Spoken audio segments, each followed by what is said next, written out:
The ink was still wet on the document, smearing slightly where a single hot tear had fallen.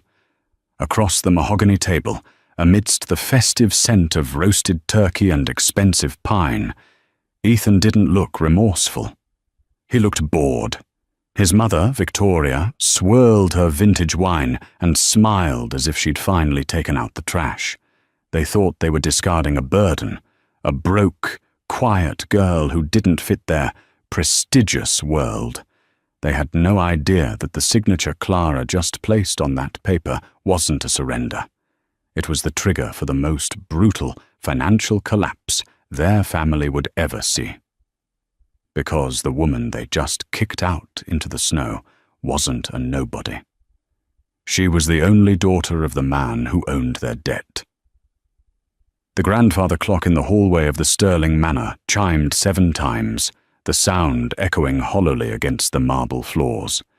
It was Christmas Eve, a night that was supposed to be filled with warmth, laughter, and the clinking of glasses. But inside the dining room of the Sterling family, the air was cold enough to freeze water. Clara sat at the far end of the long table, her hands folded tightly in her lap to stop them from trembling. She was wearing a simple navy dress, one she had bought at a thrift store 3 years ago. It was the best thing she owned. Around her, the dining room glittered with obscene wealth. The chandelier above was crystal, worth more than Clara's entire childhood home. The cutlery was heavy silver, polished to a mirror shine. At the head of the table sat Victoria Sterling, her mother-in-law. Victoria was a woman who wore diamonds like armor and viewed kindness as a weakness. To her right sat Ethan, Clara's husband of 3 years. Ethan wasn't looking at Clara. He was scrolling through his phone, a boredom etched into his handsome features that hurt more than anger would have. "Put the phone away, Ethan," Victoria said, though her tone was light, affectionate. "It's Christmas. We have business to attend to." Ethan sighed, sliding his phone into the pocket of his tailored Italian suit. "Right, let's just get this over with, Mother. I have a party to get to at the club by 9. Clara's heart gave a painful thud. A party? She had spent the last 2 days cooking this meal.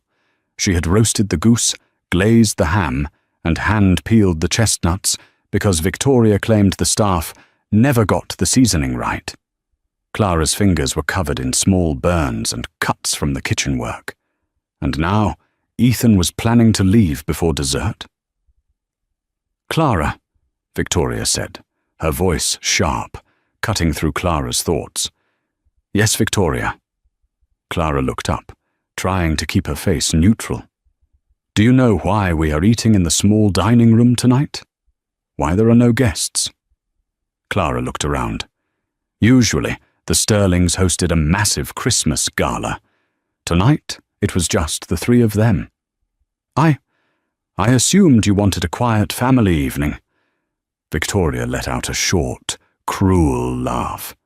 She reached under the table and pulled out a manila envelope. She tossed it across the polished wood. It slid aggressively, stopping just inches from Clara's water glass. "We wanted a quiet evening, because we didn't want witnesses for the cleanup," Victoria sneered. "Open it." Clara's hands shook as she reached for the envelope. She knew what this was. Deep down, she had known for months. The late nights Ethan spent at the office.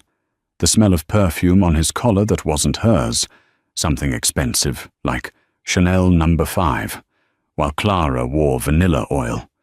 The way they stopped inviting her to company events because she didn't have the look. She pulled out the papers. Petition for dissolution of marriage. The words seemed to swim before her eyes. "Ethan?" Clara whispered, looking at her husband. "On Christmas Eve?" Ethan finally looked at her. His eyes were cold, devoid of the love he had promised her 3 years ago, when she was just a struggling art student, and he was the rebellious son trying to prove he didn't care about money. That phase had ended quickly once his father died, and he inherited the CEO position of Sterling Dynamics. "It's the best time, Clara," Ethan said, his voice flat. "New year, new start. Ideally, without you." "I cooked your dinner," Clara said, her voice breaking. "I ironed your shirt for this morning. I've supported you when the board tried to vote you out last year. I stayed up with you every night when you were crying because you couldn't handle the pressure." "Stop being dramatic," Victoria snapped. "You were a placeholder, dear. Ethan needed a little charity case to make himself look grounded to the board of directors. A humble wife makes a CEO look stable. But now, Sterling Dynamics is about to close the biggest merger in tech history with the Thorn Group. Ethan needs a wife who fits the part. Someone with pedigree, not whatever you are." Victoria waved a hand at Clara as if she were a bad smell. "You're an orphan, Clara. No connections, no money, no family name. You are an anchor dragging my son down." Clara looked down at the papers. "You're divorcing me because I'm poor?" "We're divorcing you because you are irrelevant," Ethan corrected, taking a sip of his wine. "And honestly, it's embarrassing. I walk into galas and people ask who you are. You don't know how to talk to investors. You don't know how to ski in Aspen. You're boring, Clara." He reached into his jacket pocket and pulled out a pen, a Mont Blanc fountain pen Clara had saved for 6 months to buy him for their first anniversary. He tossed it onto the papers. "Sign it," Ethan commanded. "The settlement is generous. We're giving you $10,000. That should last someone like you a year or two." $10,000. Ethan spent that on a single bottle of scotch. Clara felt a tear escape, hot and humiliating, rolling down her cheek. She wiped it away furiously. She looked at the man she loved, the man she thought was her family. He wasn't seeing her. He was seeing a liability on a spreadsheet. "And if I don't sign?" Clara asked quietly. Victoria leaned forward, her eyes narrowing into slits. "Then we destroy you. We have lawyers who will drag this out until you are living in a cardboard box. We will sue you for emotional distress. We will invent stories about your infidelity. We will make sure you never get a job in this city again. Sign the papers, take the check, and get out of my house." Clara looked at the pen. She looked at the document. Inside her chest, something fractured. But it wasn't her heart breaking. It was her patience snapping. For 3 years, she had played the role they wanted. The quiet, grateful mouse.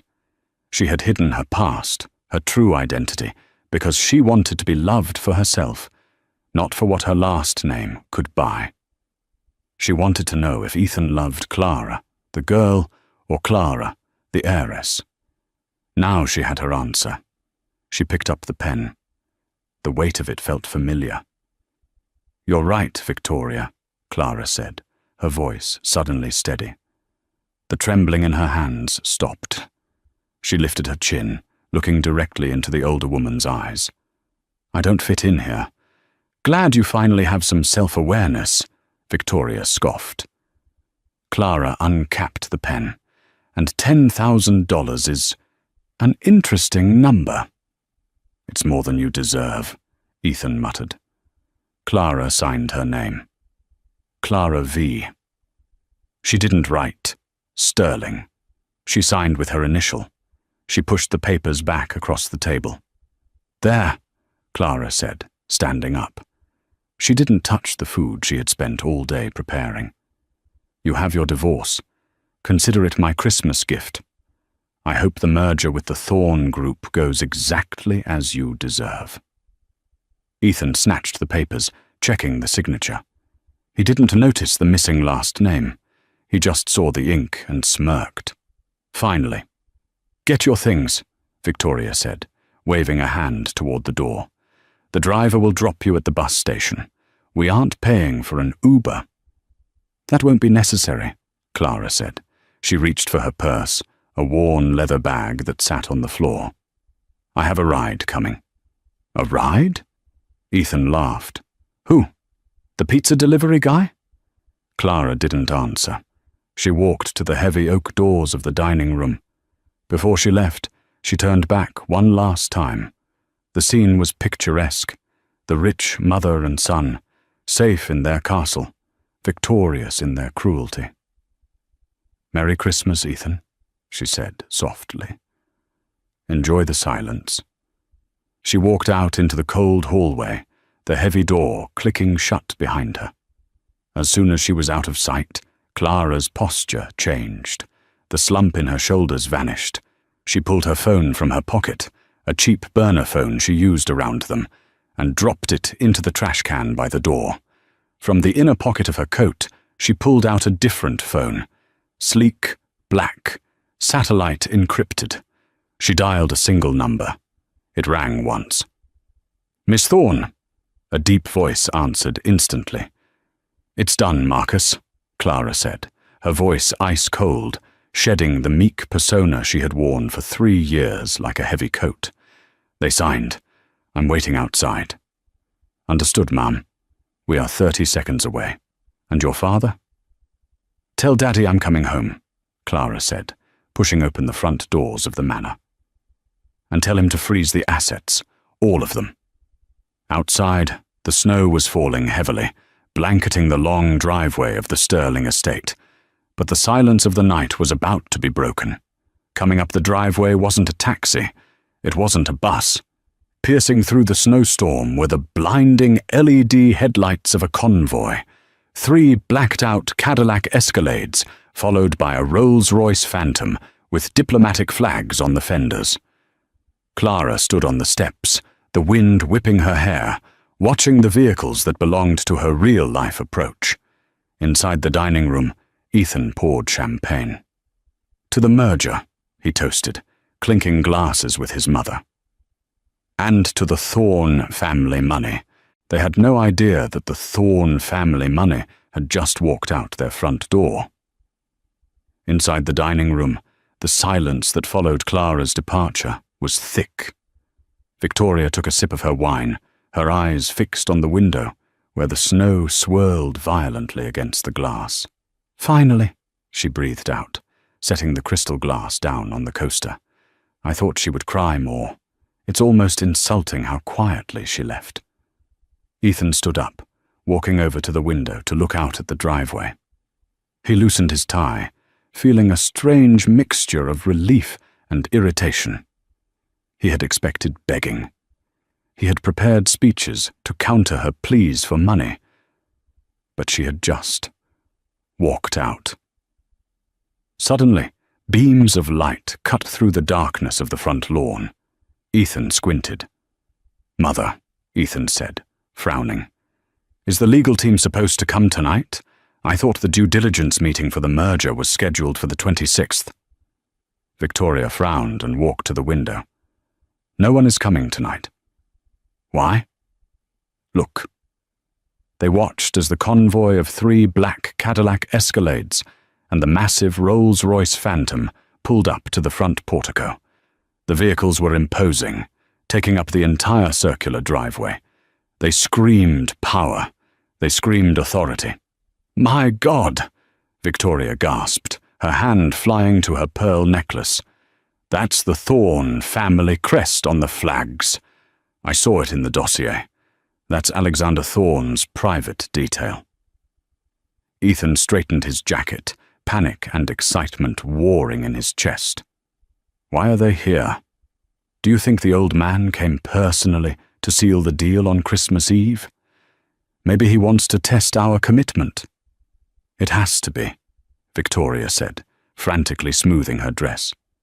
"He's known for being eccentric. Quick, Ethan, the door. Don't let him wait.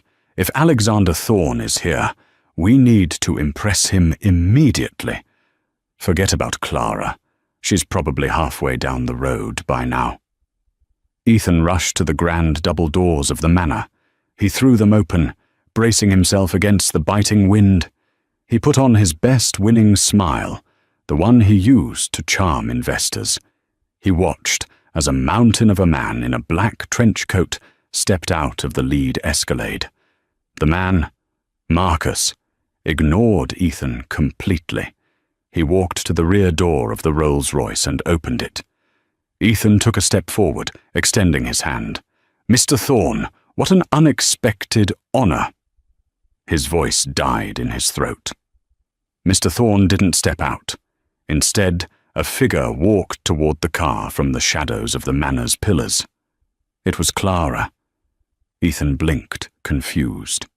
"Clara! What are you doing? Get away from that car. That is Mr. Thorne's vehicle, you embarrassing—" Clara didn't even look at him. She paused at the open door of the Rolls-Royce. The interior light glowed warm and gold, revealing plush leather seats and a waiting glass of champagne. Marcus, the giant bodyguard, bowed his head slightly. "Welcome home, Miss Thorne. Your father is on the line." Clara handed her old coat to Marcus, as if he were a coat check attendant. Underneath, she was still wearing the simple navy dress, but the way she stood had changed. She looked like a queen ascending her throne. "Thank you, Marcus," she said, her voice carrying over the wind, clear and sharp. Ethan stood frozen on the porch, snow wetting his expensive Italian loafers. "Clara? Wait. Why are you—" Clara turned just before entering the car.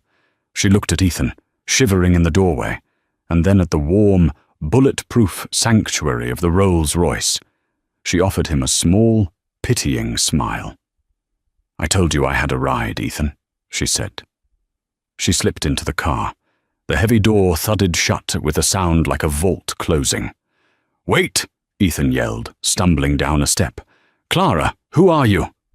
The driver didn't wait. The convoy began to move, the tires crunching over the snow, leaving Ethan Sterling standing alone in the cold, staring at the red tail lights fading into the night. Inside the Rolls-Royce, the silence was absolute, insulating Clara from the howling wind. She leaned back into the heated massage seats. Her hands were shaking again, but this time it was from the adrenaline of freedom. She picked up the secure satellite phone resting on the center console. "Hello, Daddy," she whispered. "Clara." A deep, gravelly voice answered. It was a voice that made prime ministers nervous, but to her it was just safety. Alexander Thorne, the founder of the Thorne Group, the man worth $40 billion. "Are you out?" "I'm out," she said. "I signed the papers." "Did they hurt you?" The voice dropped an octave, dangerous and low. "Not physically," Clara said, looking out the window as the trees of the Sterling estate blurred past. "But they broke everything else, Dad. They humiliated me. They threw me away like garbage because they thought I was poor." "They made a fatal error," Alexander said. "I assume the Christmas merger is off?" Clara hardened her heart. She thought of Victoria's sneer. She thought of the $10,000 settlement check. She thought of the 3 years she spent cooking, cleaning, and trying to be enough, only to be traded in for a business deal. "No, Dad," Clara said, her eyes flashing. "Don't cancel the meeting. Let the merger proceed." "Excuse me?" Alexander sounded surprised. "I want to be there," Clara said. "The acquisition of Sterling Dynamics is scheduled for tomorrow morning, right? The final signing?" "Yes, December 26th, 9:06 a.m. "Good," Clara said. "I'll see them there. But Dad, I don't want to buy their company anymore." "What do you want to do then, Princess?" Clara watched the gates of the Sterling estate open for her convoy. "I want to bankrupt it. I want to buy their debt, call in their loans, and take everything they own. I want Ethan to know exactly who he divorced." Alexander Thorne let out a low chuckle. "That's my girl. The jet is waiting at the private airfield. We'll be in Manhattan by midnight. Get some sleep, Clara. Tomorrow, we go to war. December 26th, 8:30 a.m., Sterling Dynamics headquarters, downtown Metropolis.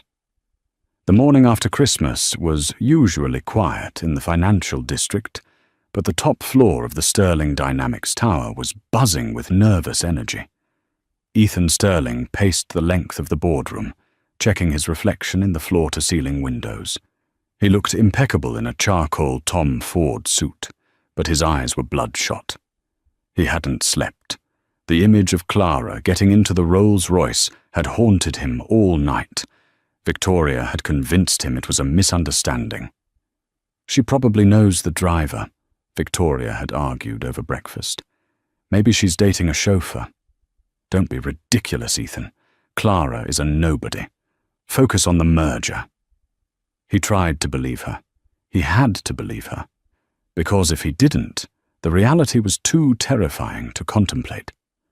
Sit down, Ethan, Victoria hissed from the head of the table. She looked regal in emerald green silk. You're making the board members nervous. The board of directors sat around the long oak table, murmuring amongst themselves. They were old money, men and women who cared only about share prices. The Thorn Group delegation is late, Mr. Henderson, the CFO muttered, wiping sweat from his bald head with a handkerchief. They are never late.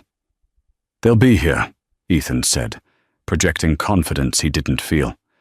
This deal is the crown jewel of their portfolio. They need our proprietary AI technology. Do they? Henderson asked nervously. Because I tried to access our bridge loan from their bank this morning to cover the end-of-year bonuses, and the system gave me an error code. Access denied, pending review. Ethan's stomach dropped. Just a glitch. It's a holiday weekend. I hope so, Henderson whispered. Because if that loan doesn't come through, Sterling Dynamics is technically insolvent by noon. Just then, the double doors of the boardroom swung open. The room went silent. Walked in was not the usual team of lawyers. 6 men in dark suits entered first, taking positions along the walls. They were security, but they moved like special forces. Then, Alexander Thorne walked in. He was in his 60s, with silver hair and eyes like flint. He walked with a cane, but he didn't look frail. He looked like he could bludgeon someone with it. Ethan scrambled to his feet. Mr. Thorne, what an honor. We expected your vice president, but to have the legend himself. Alexander didn't look at Ethan. He walked to the opposite end of the table and pulled out a chair. He didn't sit. He turned to the door. Gentlemen, Alexander boomed, his voice filling the room. And Mrs. Sterling, I believe you know the new CEO of the Thorn Group's acquisition division. She will be leading this negotiation. Ethan frowned. She? A woman stepped into the room. The sound of Victoria dropping her porcelain coffee cup shattered the silence. It crashed onto the floor, spilling hot coffee over her expensive shoes. But she didn't move. She couldn't move. It was Clara. But it wasn't the Clara they knew. The thrift store dresses were gone. She was wearing a tailored white Chanel power suit that fit her like a second skin. On her wrist was a Patek Philippe watch worth more than Ethan's car. Her hair, usually tied back in a messy bun, was blown out in sleek, glossy waves. She wore red lipstick that looked like war paint. She walked into the room, the click of her heels sounding like gunshots in the silence. She walked right past Ethan. She didn't even blink at him. She took the seat at the head of the table, opposite Victoria. She sat down, opened a leather folder, and looked up. Good morning, Clara said. Her voice was calm, authoritative, and utterly unrecognizable from the timid wife of 3 years. Shall we begin? Clara, Ethan whispered, his face draining of all color. He looked like he was seeing a ghost. What is this joke? There is no joke, Mr. Sterling, Clara said coldly. She didn't call him Ethan. I am Clara Victoria Thorne, daughter of Alexander Thorne, and as of this morning, I am the majority shareholder of the debt your company owes." "That's impossible," Victoria screeched, standing up. "You're an orphan. You worked in a library. You have nothing." "I chose to live simply," Clara said, her eyes locking onto Victoria's. "I wanted to see if I could find a family who loved me for me, not for my father's checkbook. I wanted to see if I could build a life based on trust." She paused, letting the words hang in the air. "I found my answer yesterday at dinner," Clara continued, "when you handed me divorce papers because I didn't fit the image." The board members were looking back and forth between Clara and the Sterlings, horror dawning on their faces. "Mr. Thorne," one of the board members stammered, You knew about this?" Alexander Thorne smiled, a shark-like grin. "My daughter wanted a humble life. I indulged her. But when someone hurts my daughter, I stop being indulgent." Ethan fell back into his chair. "Clara, please, let's talk about this. In private. We're married. We can fix this." "Actually," Clara said, pulling a document from her folder, "we aren't." She slid the paper down the table. It was the divorce petition he had forced her to sign the night before. "You were in such a rush, Ethan," Clara said softly. "You wanted it effective immediately. My lawyers filed it at 8 a.m. this morning. The judge granted an expedited decree due to irreconcilable differences and the waiver of the cooling-off period, which you insisted on." She tapped the paper. "You are a single man, Ethan, which is fortunate because you're about to be a very poor one." "What do you mean?" Henderson, the CFO, squeaked. Clara opened a second file. "Sterling Dynamics has been leveraging its assets based on the projected merger with Thorne Group. You've borrowed heavily against your future stock price. You used the company pension fund to cover the operational costs of your private jets. And you, Ethan, used company funds to buy a penthouse in Miami last week. Is that correct?" Ethan couldn't speak. He was sweating profusely. "That is embezzlement," Clara stated. "We can explain," Victoria shouted. "It was an advance." "It doesn't matter," Clara said, closing the folder, "because the Thorne Group is withdrawing its offer to merge." Chaos erupted. "You can't do that," a board member yelled. "Our stock will tank." "It already has," Clara said, glancing at her watch. "I released a press statement 5 minutes ago announcing that the deal is dead due to financial irregularities discovered during due diligence. Your stock has dropped 40% in the last 4 minutes." She leaned forward, her voice dropping to a whisper that carried more weight than a scream. "I'm not here to merge with you, Ethan. I'm here to foreclose on you," she signaled to Marcus. "Get them out of my boardroom. The auditors are waiting downstairs." "You can't do this!"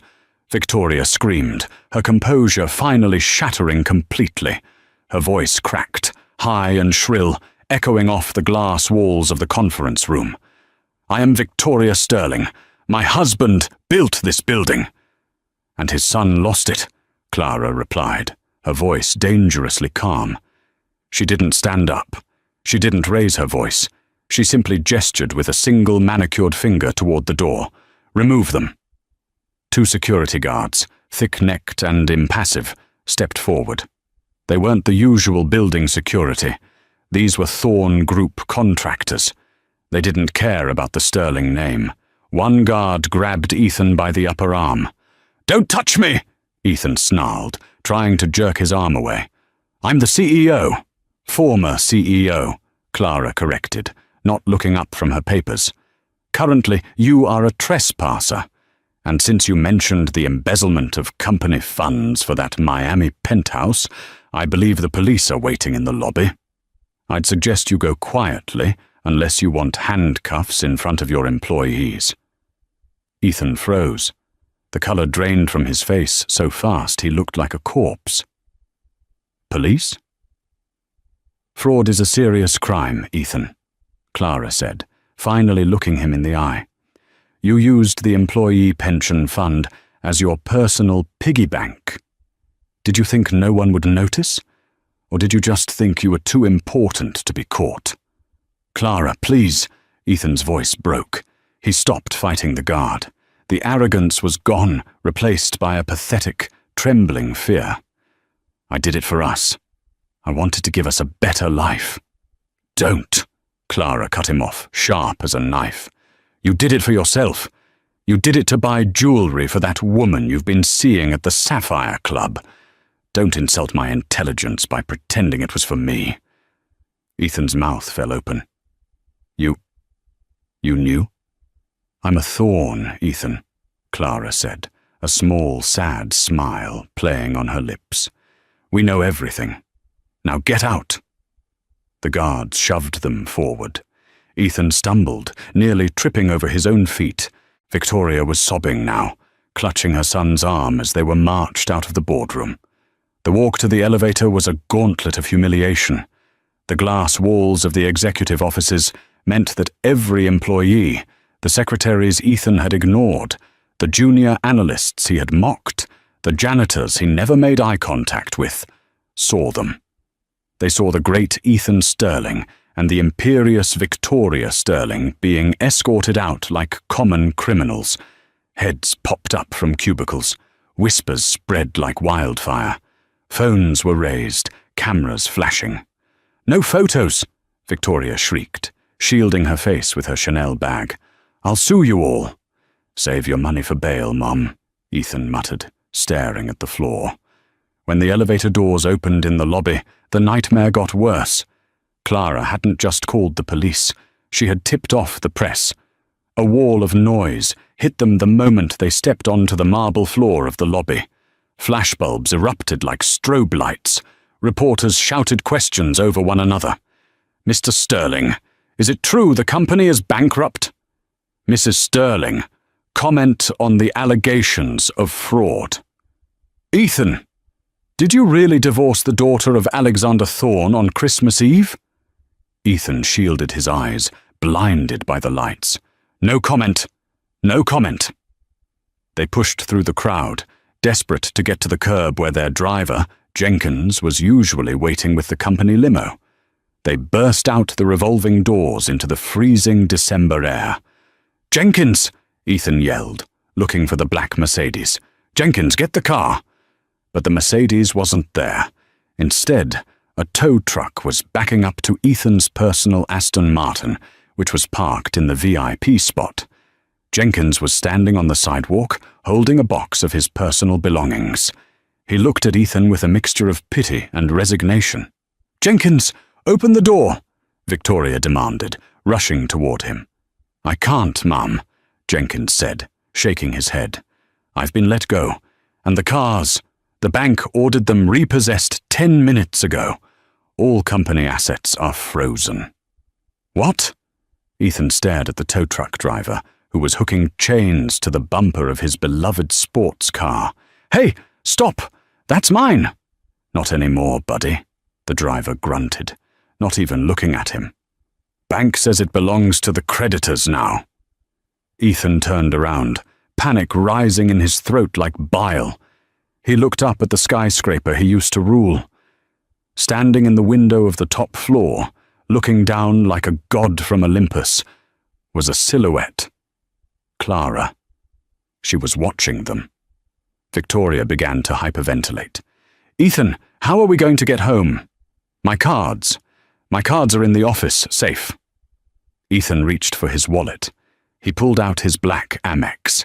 He turned to a nearby taxi that had stopped to watch the commotion. I'll give you $500 to drive us to Sterling Manor, Ethan told the driver.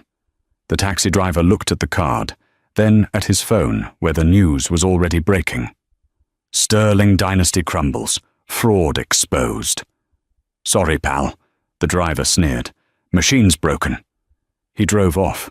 Ethan stood on the curb, the snow soaking into his suit, his mother sobbing into his shoulder, while the cameras continued to flash. It took them 3 hours to get back to the Sterling Manor. They had to take a public bus, a humiliation that made Victoria retch, and then walk the last mile up the long, snowy driveway because the bus didn't go into the wealthy estates. By the time they reached the front door, Victoria's heels were broken and Ethan's hands were numb. "We'll fix this," Ethan muttered, his teeth chattering as he fumbled for his house keys. "I'll call Isabella. Her father is a senator.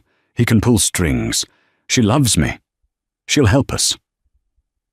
Isabella. The woman he had been cheating with. The woman he thought was his perfect match. Rich, glamorous and exciting.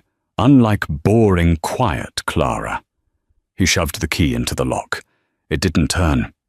"What is it now?" Victoria moaned, shivering. "It's stuck," Ethan grunted, jiggling the handle. "The key won't work." "That's because the locks have been changed," a voice said from the other side of the door. The heavy oak door swung open. Standing there wasn't the housekeeper. It was a woman in a red silk robe, holding a glass of wine. Ethan's eyes widened. "Isabella!" For a second, relief washed over him. "Isabella! Thank God! Did you hear? It's been a nightmare. Let me in, it's freezing." He moved to step inside, but Isabella didn't move. She leaned against the doorframe, a cruel smirk on her lips. "I don't think so, Ethan," she said lazily. "What?" Ethan stopped. "Babe, what are you doing here? How did you get in?" "I have the keys," Isabella said, dangling a new set of brass keys from her finger. "The new owner gave them to me." "New owner?" Victoria gasped. "This is our house." "Was," Isabella corrected. "Technically, the house belonged to the company. And since the company defaulted on its debt this morning, the primary creditor seized the assets, including this property." She took a sip of wine. "And the primary creditor, Miss Thorne, is very generous. She knew I was looking for a place to stay." Ethan felt like he had been punched in the gut. You know Clara?" Isabella laughed. It was a cold, harsh sound. "Ethan, darling, I work for Thorne Group. I've been the vice president of corporate espionage for 5 years." The world spun around Ethan. "What?"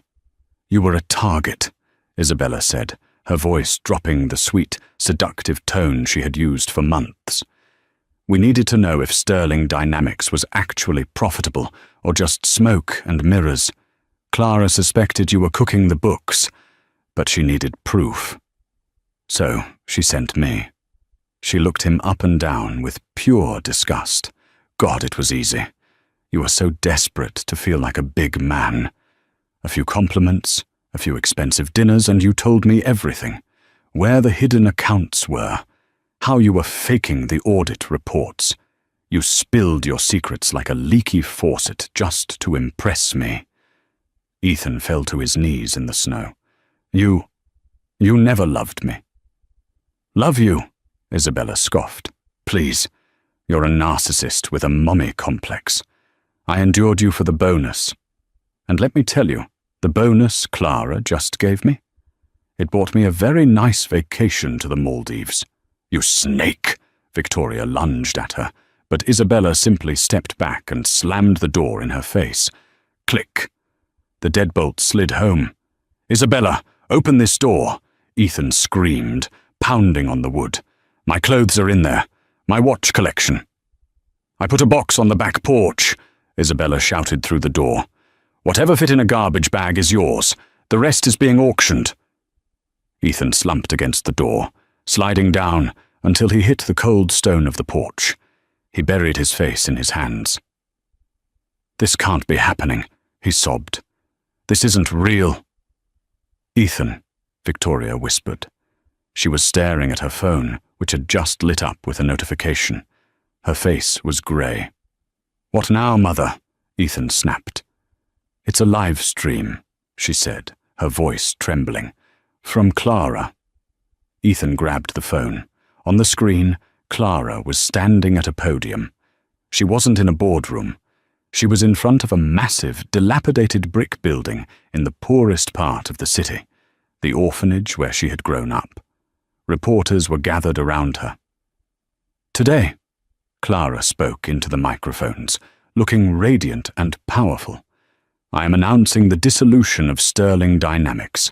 The assets of the company, which were built on fraud and greed, will be liquidated." She paused, looking directly into the camera lens. Ethan felt like she was looking right at him. The proceeds from the sale of the Sterling private estate, including the manor and the luxury car collection, will be donated entirely to the New Beginnings Foundation. This foundation will provide housing and legal aid for women who have been discarded and financially abused by their partners. The crowd cheered. "And," Clara continued, "we are renaming the Sterling Manor. It will no longer be a monument to vanity. Starting tomorrow, it will be the city's largest homeless shelter." Ethan dropped the phone in the snow. His family home, his legacy, a homeless shelter. "We have nowhere to go," Victoria wailed, looking out at the darkening sky. "Ethan, we have no money, no home, no friends." Ethan looked at his mother. The woman who had told him to divorce Clara. The woman who had called Clara a placeholder. For the first time in his life, he didn't see a powerful matriarch. He saw a bitter, old woman shivering in a ruined dress. And he realized, with a clarity that shattered his soul, that he had traded a diamond for a rock. He had thrown away the only person who had ever truly loved him, the billionaire heiress who would have given him the world if he had just been kind. "Come on," Ethan said, his voice hollow. "Where?" Victoria asked. Ethan stood up and pointed toward the back of the house, where the garbage bags were waiting. "To the shed," he said. "It's the only place on the property that isn't locked. Maybe the police won't find us there until morning." As they trudged through the snow toward the garden shed, the snow began to fall harder, covering their tracks, erasing the Sterling name from the earth as if they had never existed. The Grand Metropolitan Hotel was the epicenter of the city's wealth. Tonight, the ballroom was bathed in golden light for the Phoenix Gala, the most exclusive event of the year. Tickets cost $5,000 a plate. In the back alley behind the kitchen, Ethan leaned against a dumpster, smoking a cigarette he had bummed from a dishwasher. He looked older than his years. His face was gaunt, the handsome features sharpened by malnutrition and stress. His once manicured hands were rough, the skin cracked from scrubbing pots. He adjusted his cheap, ill-fitting bow tie. He wasn't a guest tonight. He was a temp server, hired by an agency for minimum wage. "Hey, Sterling!" the floor manager barked, kicking the back door open. "Quit loitering. Table 1 needs champagne. Move it!" Ethan flinched. He hated that name now. It was a curse. After the scandal, no one would hire him. He was toxic. He and Victoria were living in a cramped, moldy studio apartment on the edge of town. Victoria spent her days staring at the wall, muttering about her lost diamonds. Ethan spent his scrubbing floors and serving the people he used to golf with. "I'm coming," Ethan muttered. He grabbed a tray of crystal flutes and walked into the ballroom. The noise hit him. Laughter, jazz, the clink of silverware. It was the sound of his old life. He kept his head down, terrified someone would recognize him. He weaved through the tables, placing drinks. "Server," a man called out. Ethan froze. He knew that voice. It was Greg Miller, his old college roommate and former business partner. Ethan walked over, praying Greg wouldn't look up. "Champagne, sir?" "Yeah, hit me," Greg said, distracted, looking toward the stage. "God, can you believe she's here? She looks incredible." Ethan poured the wine, his hand shaking slightly. He followed Greg's gaze to the stage. The lights dimmed. The master of ceremonies stepped up to the microphone. "Ladies and gentlemen," the voice boomed, "please welcome the woman of the hour, the CEO of Thorn Enterprises and the founder of the New Beginnings Initiative, Ms. Clara Thorne. Ethan dropped the bottle. It smashed against the table, spraying expensive champagne over Greg Miller's tuxedo. "You idiot!" Greg shouted, jumping up. "Look what you—" Greg stopped. He looked at the server's face. He squinted. "Ethan," Greg whispered, his eyes widening. "Ethan Sterling? Is that you?" The table went silent. People turned to stare. The disgraced CEO, the fraudster, standing there in a stained waiter's uniform. But Ethan didn't hear them. He was staring at the stage. Clara walked out. She was breathtaking. She wore a gown of midnight blue velvet that shimmered like the night sky. Diamonds, real, heavy Thorne diamonds, glittered at her throat. She looked powerful, serene, and utterly untouchable. She took the microphone, her eyes scanning the crowd. For a heartbeat, her gaze seemed to land on the commotion at table 1, on Ethan. She didn't flinch. She didn't look angry. She didn't look sad. She looked through him as if he were part of the furniture, as if he were a ghost. "Thank you," Clara said, her voice smooth and confident. 6 months ago, I was told I didn't fit into this world. I was told I had no value. The crowd murmured. They knew the story. "But value isn't determined by a last name," Clara continued. "It is determined by integrity. Tonight, we raised $20 million for those who have been left behind." Ethan felt tears pricking his eyes. He wanted to scream. He wanted to run to the stage and beg her forgiveness. He wanted to tell her he missed her cooking, her laugh, her warmth. "Get him out of here," the floor manager hissed, grabbing Ethan by the collar. "You're fired, Sterling." "Wait," a voice commanded. Clara had stepped down from the stage. She was walking through the crowd. The sea of wealthy elites parted for her like the Red Sea. She walked straight to table 1. The floor manager froze. "Miss Thorne, I'm so sorry. This incompetent—" Clara held up a hand. Silence fell. She stood 2 feet from Ethan. She smelled of vanilla and power. Ethan fell to his knees. He couldn't help it. The shame was too heavy. "Clara," he choked out. "Clara, I'm sorry. I'm so sorry. Look at me. I have nothing. Please, I still love you." The crowd watched, breathless. This was the drama they craved. The fallen prince begging the queen. Clara looked down at him. Her expression was unreadable. She reached into her clutch. Ethan's heart leaped. Was she going to give him money? A phone number? A second chance? She pulled out a single coin, a quarter. She placed it on his tray amidst the broken glass. "For the service?" Clara said softly. "Clara," Ethan whispered. "You said $10,000 should last me a year," Clara said, her voice loud enough for the table to hear. "I think 25 cents is accurate for the value you brought to my life." She turned around. "Marcus, let's go." "Yes, ma'am," the giant bodyguard said, appearing at her side. Clara walked away, her head high, leaving Ethan kneeling in spilled champagne, clutching a quarter, while the entire room erupted in whispers. The city was preparing to celebrate. Fireworks were being loaded onto barges in the harbor, and champagne corks were popping in penthouses across the skyline. But down on 4th Street, under the flickering amber light of a broken street lamp, there was no celebration. The wind howled through the cracked pavement, carrying with it the biting chill of a blizzard that refused to break.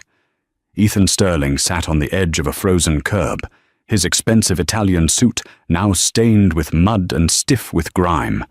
Beside him sat 2 black garbage bags, the sum total of the Sterling legacy.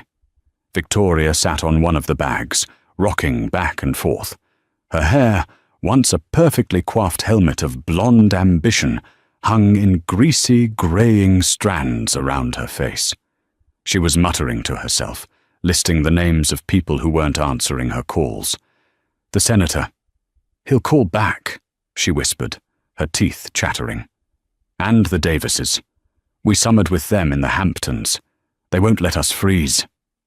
Ethan didn't have the heart to tell her that the Davises had blocked their numbers 3 days ago. He stared at his hands. They were raw, the knuckles split from the cold. Just a week ago, he had been serving champagne at the gala, hoping for a tip. Now, he was hoping the homeless shelter, the one Clara had built in his childhood home, had a spare cot. A black sedan slowed down as it passed them. For a second, Ethan's heart leapt. Is it help? Is it a friend? The window rolled down. It was a man Ethan recognized, a junior analyst he had fired 2 years ago for wearing cheap shoes. The man looked at Ethan, then at the garbage bags. He didn't smile. He didn't offer a ride. He simply took a photo with his phone, rolled the window up, and drove away into the warmth of the night. Ethan put his head in his hands. The humiliation was absolute. He had lost the company. He had lost the house. He had lost his dignity. But the worst part wasn't the poverty. It was the memory of Clara's eyes at the gala. She hadn't looked at him with hate. She had looked at him with indifference.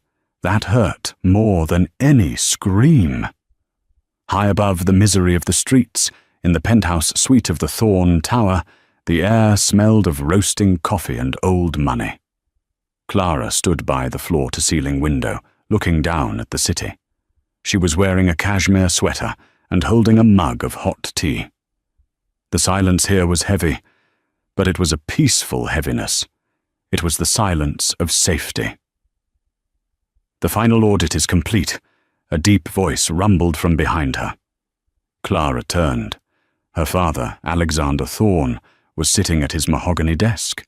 The fireplace roared beside him, casting dancing shadows on the walls, lined with first-edition books. He looked tired but satisfied. "Is it done?" Clara asked quietly. "Completely," Alexander said, removing his reading glasses. "The Sterling Dynamics acquisition has been finalized. We liquidated the toxic assets and retained the proprietary tech. The profit margin is already projecting at 15% for Q1. "And the staff?" Clara asked. She didn't care about the profit. "Retained," Alexander assured her. "All the employees Ethan tried to fire to save his own bonus? We gave them raises. The pension fund he raided has been replenished from his personal asset seizure." "You saved them, Clara." Clara nodded, a knot of tension releasing in her chest. "Good. Then it's over. I can finally close this chapter." "Not quite," Alexander said. He opened a drawer in his desk and pulled out a heavy, leather-bound portfolio. It looked ancient, the leather cracked with age. "There is one last document you need to see.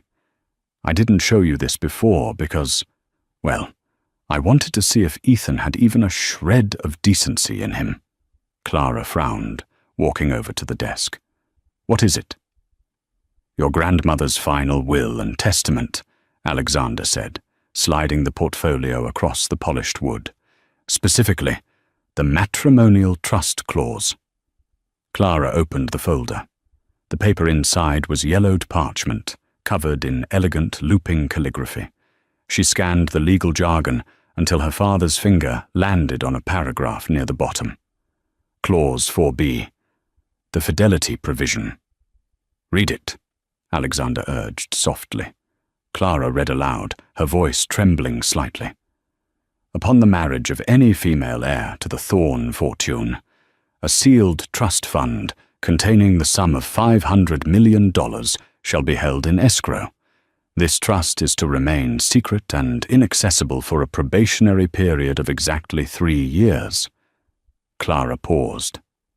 3 years? We were married for 3 years. "Keep reading," Alexander said, a dark amusement in his eyes.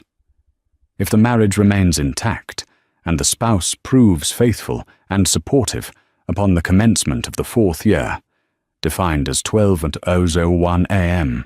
on December 25th, following the 3rd anniversary, The spouse shall be granted full co-signatory rights to 50% of the principal amount, as a reward for valuing the heir over the fortune.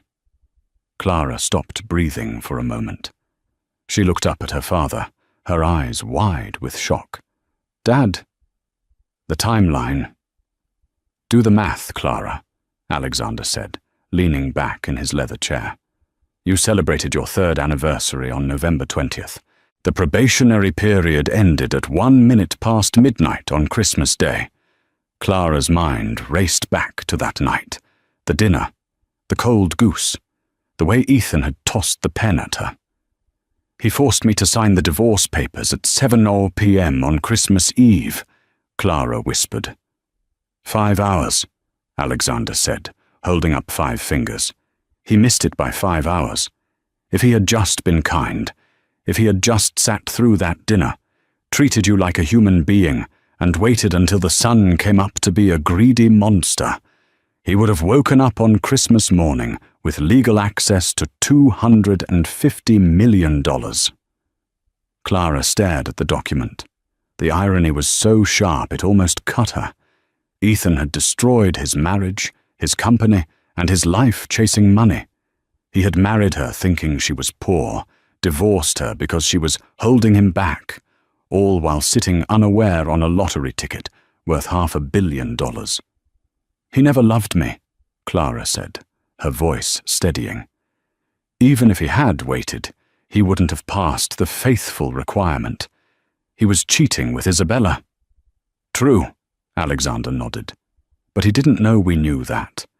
In his mind, he was 5 hours away from the greatest payday of his life, and he threw it away because he couldn't stand the sight of you in a thrift store dress."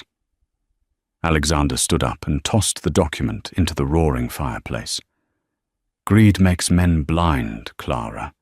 He was so busy looking for gold in the distance that he didn't realize he was holding a diamond in his hand.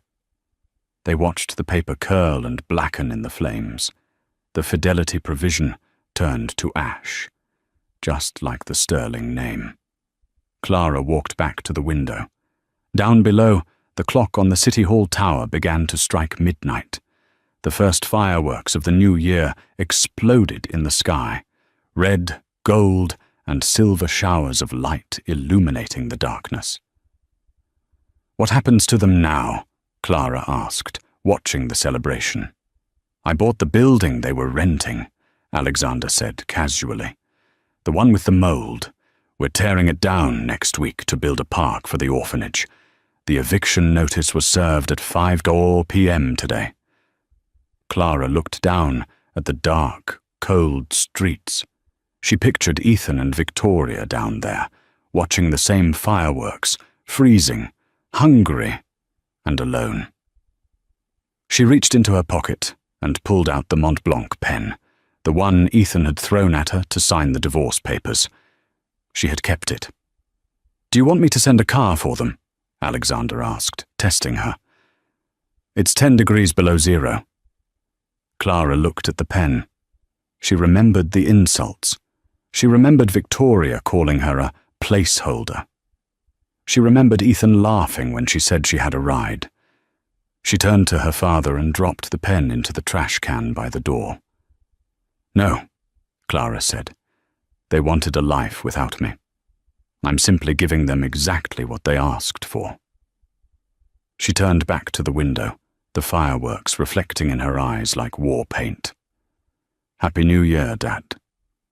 "Happy New Year, CEO Thorne." Down on the street, as the city cheered and the bells rang out, Ethan Sterling wrapped his arms around himself, shivering violently. He looked up at the penthouse far above, where the golden light spilled out into the night. He didn't know about the trust fund. He didn't know about the 5 hours. But as he sat in the dirt, he felt the crushing weight of a universe that had balanced its scales. He had signed his name on the paper, but Clara had written the ending. And that is the tragic, satisfying end of Ethan Sterling.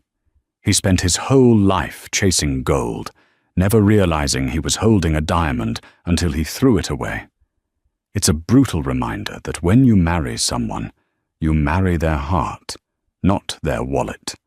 But sometimes, karma makes sure you lose both if you can't tell the difference.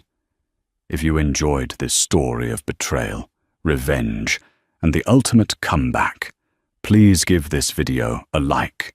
It really helps the channel grow.